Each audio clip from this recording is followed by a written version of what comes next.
दोस्तों आज की इस वीडियो में हम बात करेंगे भरूच स्तूप के बारे में तथा साथ साथ इससे जुड़े इंपॉर्टेंट फैक्ट्स पर भी डिस्कस करेंगे। बात करते हैं भरूच स्तूप के बारे में। सबसे पहले हम जानते हैं भरूच स्तूप की अवस्थिति के बारे में कि भरूच का स्तूप मध्य प्रदेश की सतना जिले में अवस्थित है।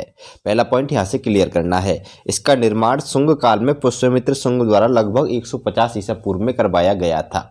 अब यहाँ पे भी एक मतभेद वाली बात ये आती है दोस्तों को, कुछ विद्वान इसको सम्राट अशोक के द्वारा निर्मित मानते हैं, यानी ये बताते हैं कि मूल रूप से यहाँ पे सम्राट अशोक द्वारा निर्मित एक स्तूप था, लेकिन बाद में शुंग वंश के शासक पुष्यमित्र शुंग ने उस स्तूप में अपनी निर्माणकारी नक्काशी एवं कलाकृतियों का निर्माण करवाया।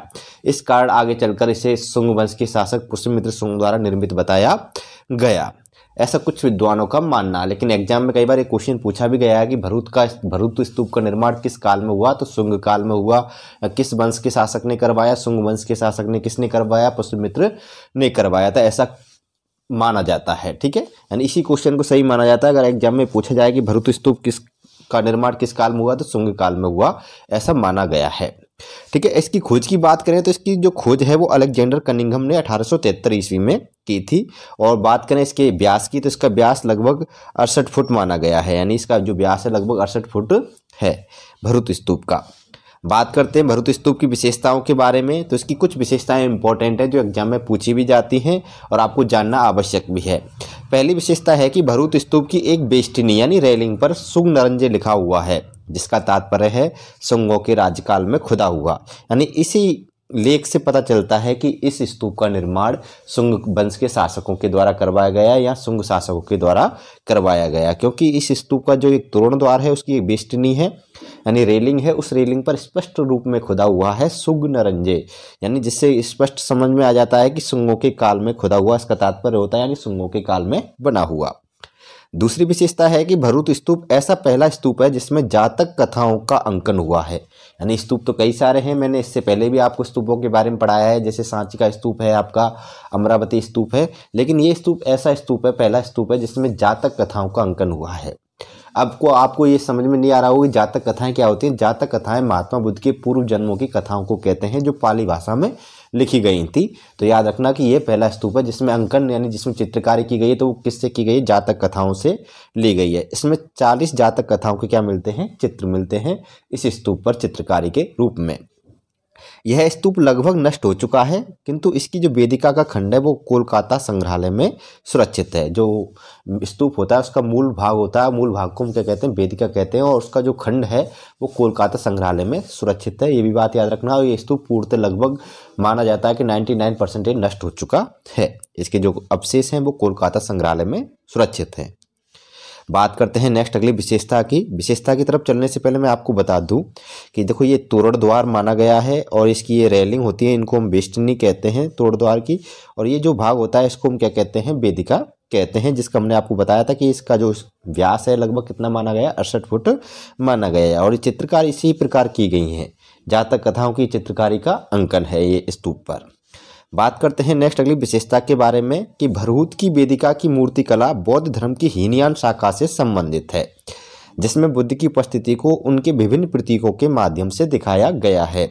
यहाँ बुद्ध के जन्म का प्रतीकात्मक अंकन माया देवी के स्वप्न में एक श्वेत गज को स्वर्ग से आकर उनके गर्भ में प्रवेश करते हुए दिखाया गया है। ये पॉइंट बहुत ही इंपॉर्टेंट है, कई बार पूछा भी गया है कि महात्मा बुद्ध के जन्म का अंकन प्रतीक किसे माना जाता है, श्वेत गज को माना जाता है कई बार। तो वो किस प्रकार माना जाता है, इसी जातक कथा के आधार पर माना जाता है कि एक जातक कथा है, उसमें स्पष्टली ये बताया गया है कि माया देवी हैं जो महात्मा बुद्ध की माँ थी, उनके गर्भ में यानी स्वप्न में उन्होंने स्वप्न देखा और स्वप्न में एक स्वर्ग से एक सफ़ेद हाथी आया और उनके गर्भ में प्रवेश कर रहा है, ऐसा चित्र यहाँ पे अंकन है।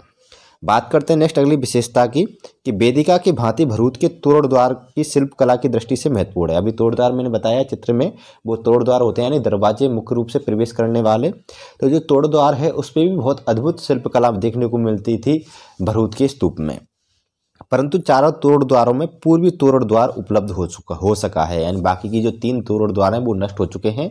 जो उपलब्ध है वर्तमान समय में वो पूर्वी तोरण द्वार उपलब्ध है। इसके उत्कृष्ट फलकों में उल्लेखनीय है, यानी इस पर किन किन चीज़ों का मुख्य रूप से अंकन है उसके बारे में बात कर लेते हैं। सबसे पहला अंकन मुख्य रूप से अंकन हुआ है कौशल नरेश प्रसेनजीत के द्वारा धर्मचक्र पूजा का, दूसरा अंकन है इस पर अजातशत्रु द्वारा बुद्ध वंदना का। तीसरा अंकन है व्यापारी अनाथ पिंडक द्वारा श्रावस्ती के राजकुमार से जेतवन का क्रय। और चौथा जो मुख्य रूप से अंकन है वो है जंगली हाथियों द्वारा बोधि वृक्ष की पूजा। यानी ये पूर्वी तोरण द्वार पर इस प्रकार की चित्रकारी का अंकन मिलता है, ये बात याद रखनी है आपको। बात करते हैं नेक्स्ट अगले पॉइंट पे। इसी तरह इसकी वेदिका स्तंभों पर बनी विशेष प्रकार की नारी की मूर्तियां जो वृक्ष की शाखाओं को झुकाए उसके तनों को शरीर से लगाए खड़ी हैं, अपनी खूबसूरती के लिए प्रसिद्ध हैं। कला समीक्षकों ने यक्षिणी की इस मुद्रा को साल भंजिका या चूलकोक्त मुद्रा कहा है।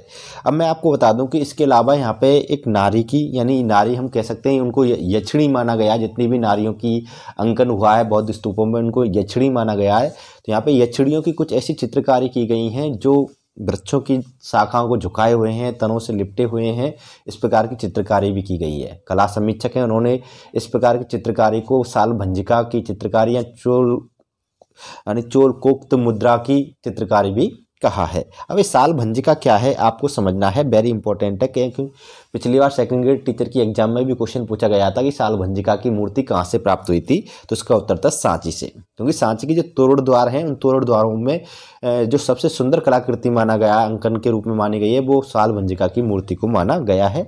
जब हमने पिछली क्लास में सांची के स्तूप के बारे में पढ़ाया था तो उसमें हमने साल भंजिका के बारे में स्पष्टली अच्छे से समझाया भी है। अगर आपको साल भंजिका के बारे में जानना है और डिटेल से तो आप हमारे पुरानी पिछली वीडियो सांची के स्तूप को पढ़ सकते हैं। साल भंजिका संस्कृत भाषा का शब्द है। ऐसा माना जाता है कि इस स्त्री द्वारा प्रभाव से वृक्षों में फूल खिल उठते थे व फल देने लगते थे वृक्ष। इस प्रकार का शुभ प्रतीक मानकर सांची के स्तूप में भी अलंकरण के रूप में तोरण द्वार के किनारे एक पेड़ को पकड़कर झूलती साल भंजिका की मूर्ति उत्कीर्ण है। ये बात याद रखना है।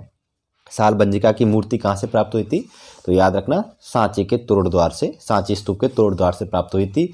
और उस प्रकार की कई सारी यानी साल भंजिका के जो आकार की अंकन वाली जो मूर्तियां हैं, चित्रांकन है, वो भरूत स्तूप में भी देखने को मिलता है। ये बात भी याद रखना है आपको।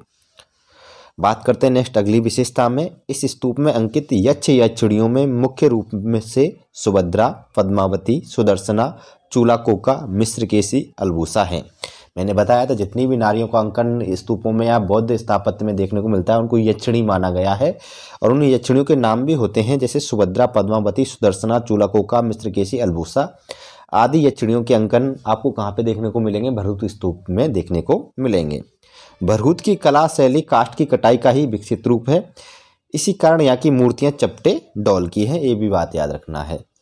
ये विशेषताएं हैं। जब वो क्वेश्चन पूछे जाते हैं जो विकल्पात्मक क्वेश्चन होते हैं ना, निम्न में से कौन सा कथन है सत्य है, तो उन टाइप के जो प्रश्न होते हैं उनमें ऐसी पॉइंटों को यानी सीधी सीधी लाइनों को रख दिया जाता है, पूछा जाता है कि निम्न में से कौन सा कथन सत्य है और कौन सा कथन असत्य। तो उन पॉइंट्स के लिए ये पॉइंट्स अच्छे से समझने लायक हैं। इस प्रकार दोस्तों यहाँ पे जो हमारे भरूत स्तूप से संबंधित जितनी विशेषताएँ थीं उसकी उन सभी विशेषताओं के बारे में हमने यहाँ पे कम्प्लीटली आपको बता दिया है। दोस्तों वीडियो अच्छी लगी हो तो वीडियो को लाइक व शेयर अवश्य करना है।